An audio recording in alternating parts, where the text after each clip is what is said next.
Welcome everyone to week 2, where we'll be discussing Hinduism. As we begin each week's discussion, I'll pose a question to try to give you an experience that might allow you to relate to the various religions that we'll be discussing in our class. This week, the question I'd like you to think about is, have you ever felt like you were in a dream? Has life ever seemed unreal to you? Did life ever seem inauthentic or illusory in some way, fake? If you ever felt this way, you may have something in common with Hinduism. So what do you associate with Hinduism? We'll take a virtual visual tour of various images that you may have associated with Hinduism. And these images will set up our discussions for the rest of the week. You may be familiar with the various gods and goddesses within Hinduism, or familiar with the idea that some people have of Hinduism as being polytheistic, meaning they believe in many gods. You may be familiar with altars or associate the use of altars with Hinduism. Maybe colorful and elaborate temples come to mind.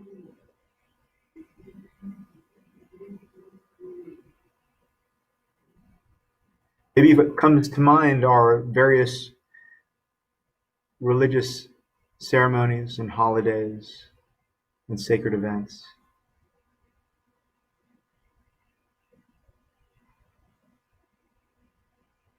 If you've never been to India, upon your first visit, you may be surprised to see how commonplace cows are within the community, especially in city streets, and how revered cows are.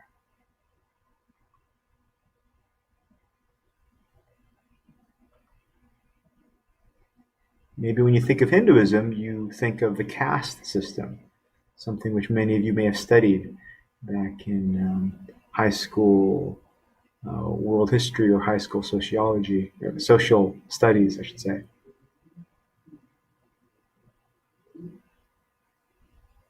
Not too long ago, when people thought of Hinduism, the first things or images that would come to mind would be images of various individuals who were able to perform extraordinary physical feats, seemingly able to overcome the limitations of their body by fine-tuning their minds. In the West, we see this popularized in yoga classes, all of which we'll also discuss in this coming week.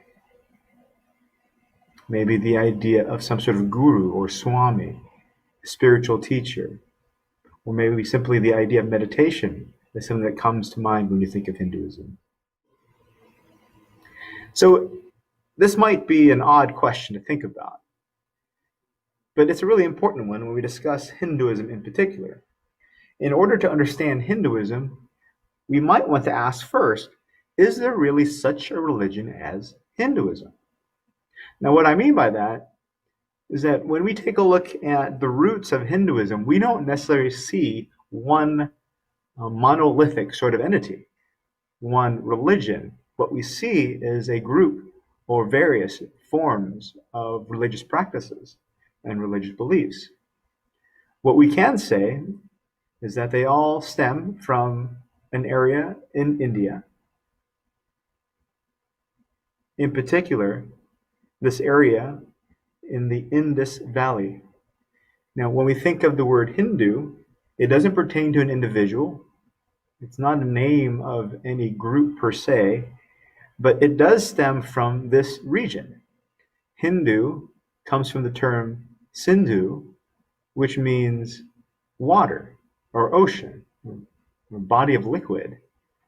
And it is this term where it's from Sindhu that we get Hindu, and it's also where we get the term Indus, as in the Indus Valley and Indus River, right? Body of water. So really, when we're talking about Hinduism, we're talking about a term that other cultures, other people applied in general to all of the groups and all of the societies that lived within this region. As an outsider looking in, sometimes it's easier simply to label everybody under one broad term. So let's summarize then some basic components or elements of Hinduism. There's no central orthodoxy, meaning there's no governing body, unlike, let's say, the Catholic Church, where there's an institution with a governing individual like the Pope. In Hinduism, that sort of organizational structure doesn't exist. Now, can you imagine what that means then for practice and beliefs? It means that there's not necessarily an authoritative figure for these sorts of things. And as a result, Hinduism is pretty well known for being very accepting of other religious beliefs, other religious practices. Unlike, say, Buddhism, where we have an individual that founded the religion, there is no there's no single individual who we can point to as being the founder of Hinduism. The commonality amongst all of these people that we broadly label Hindu is really the belief in these sacred texts, or the fact that they hold these particular texts sacred. They include the Vedas, the Upanishads, the laws of Manu, the epics, and there'll be two that we'll take a look at, and the Puranas. So let's take a moment to delve into each of these. The Vedas, which roughly translated refers to knowledge or wisdom, is said to have come from individuals who were divinely inspired, or who were able to see through and experience knowledge. These were the rishis. The Vedas are thought to be the oldest sacred text, being compiled over a 2,000-year period beginning over 6,000 years ago. Within the Vedas are various hymns of various nature-based deities. And towards the end of the Vedas, we'll see a section referred to as the Upanishads. So the term Upanishads can be roughly translated to mean to sit near. And you can imagine that we want to get closer to something, closer to the truths, or closer to the wisdom that's contained within the Vedas.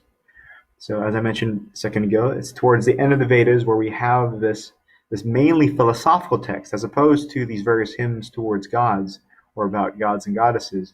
We are now focused primarily on making sense of this, asking broader questions about the nature of reality and life within the Upanishads.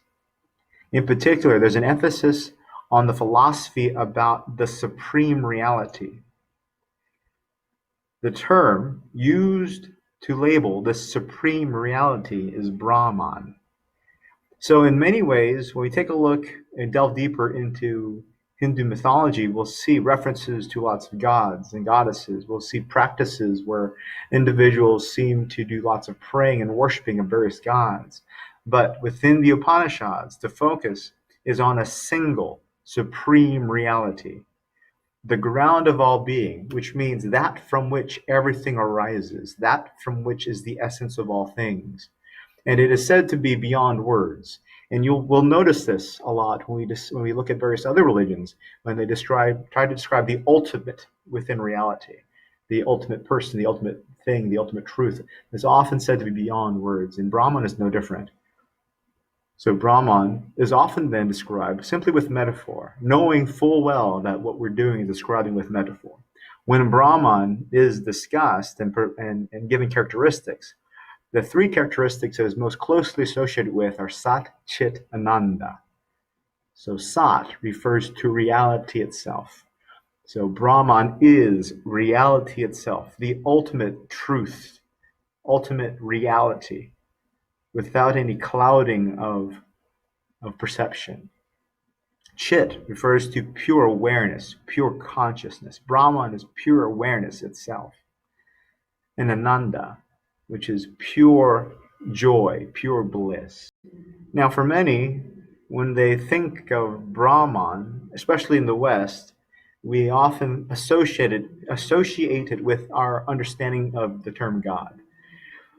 However, when people often use the term God in the West, they often use it to represent a personal reality, right? A personal being, a personal supreme being. And Brahman isn't a being per se. It is that from which all being arises. It is the underlying ground of reality itself. So it's not personal in the sense that there's an individual that's called Brahman. It is reality itself. So in the Upanishads, we really see then is a treatise on life. It discusses the relationship between our individual selves, that which makes us unique, Atman, and this ultimate reality, Brahman. It discusses the nature of that relationship. What is our place in ultimate reality? How do we see ourselves within reality? How do our lives make sense in the grand scheme of reality? If you ever watch soap operas, if you're familiar with them, you often notice that they're often these long, drawn-out, convoluted, complex stories having to do with relationships, oftentimes familial relationships. And this is what we see within the epics.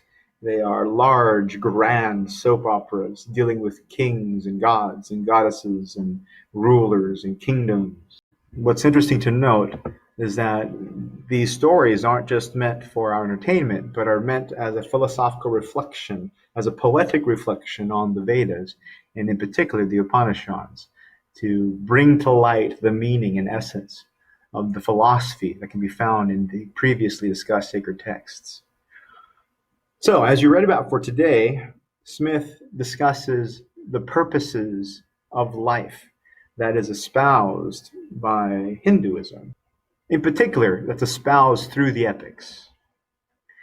Before we begin delving into that, you might want to take a moment to pause the video and write down for yourself what it is you want in life, what it is that you want out of life. You're in school, you are looking for an education. What is it that you're searching for? What is it that you want? Why are you doing this? Many of you probably work also, either part-time or full-time. Why are you doing that? What's the point of that? What is it you really want? If you take a look at your day and all the activities you fill your days with, what does that say about what you prioritize in your life? And what do those priorities say about what it is you really want? Hinduism will give us specific answers to this. Within the epics, we see 4. Smith classifies these 4 into 2 groups: the path of desire. So at one point in your life, if not currently, you probably notice that what you often pursue is pleasure. You often pursue things that make you feel good. This path to get what you want or to be happy is kama. The other path of desire is artha. In addition to simply just feeling good, what we often desire is social satisfaction. We desire to grow wealth and to grow in terms of prosperity, to increase our power and our social influence in the world. What might be an issue if we solely pursue the path of desire in order to attain happiness? Can you think to yourself what downfalls, what pitfalls there might be if our approach to a good life was simply to feel good, to eat what we want, to watch TV all day, to snack on candy and potato chips, or to simply grasp for power or for money, if that was solely it? What Hinduism says is that beyond these two, we eventually grow to realize that there's more to life than simple pleasure and social satisfaction. It is here that Smith provides us with a different category, the path of renunciation. And the third approach to getting what you want, to being what it is you want out of life, is dharma, duty. In this sense, what we desire most is to give and to serve the community, to live a good, ethical life. In many ways, this can be seen as a natural evolution of our psychological development, where when we are young, we simply go after what it is that makes us feel good, And as we get older, we start to develop different priorities. And we start to realize that life, a good life, is more than simply feeling good or getting a good pat on the back or getting money and possessions and goods. We don't start to realize that life is more than that. And life might start to include being self-sacrificing, doing things for others, doing things to better the community. But beyond this, after a certain age, says Hinduism, you may even outgrow this sort of approach to happiness. As a result, you may realize that what you really, truly want beyond all of those first three paths is moksha. What you might end up realizing is beyond pleasure, beyond social satisfaction, beyond doing good and living ethically, doing your duty. Beyond that, what you might eventually realize is that underlying all of those is a desire for freedom, ultimate liberation. Now, the question would be, liberation from what exactly? This term moksha indicates that our deepest, truest selves want escape from all of life's limitations, because what we want is ultimate freedom. In particular, it is said that this freedom is specifically about wanting to be, having ultimate experience of existence, boundless existence, not limited existence, boundless existence, completely free from the limitations of beingness to ultimate beingness. Second, we want to know, we want to understand, we want to have awareness, but we want ultimate awareness. We want ultimate freedom from the limitations of ignorance. So boundless knowledge and boundless wisdom. Lastly, and third, what we want freedom from is we want freedom from any sort of limitations on our happiness. We want ultimate happiness. We want boundless happiness, boundless joy, boundless well-being. Now, what does this sound like? This should remind you of something we just spoke about a few minutes ago. Sat, Chit, Ananda. It sounds like the characteristics that are often attributed to the ultimate underlying ground of all being, Brahman. And it is in this sense that you may often hear within Hindu philosophy the notion that what we want more than anything else is to return to source, to reconnect with the underlying ultimate reality from which we all come from. In Western terms, we might want to think about this, or we can phrase this to say we want to reunite with God. We want to reconnect with the ultimate. However, this is only one perspective. The other perspective says our desire for boundless happiness, for boundless awareness, for boundless beingness isn't a calling to reconnect with Brahman, but it's a calling to remember that we were never disconnected from Brahman in the first place, that there is no gap between us and ultimate reality, that Atman, our individual selves, and Brahman, the ultimate reality, isn't separate, but is in fact the same. Atman is Brahman. You are God. We've just simply forgotten.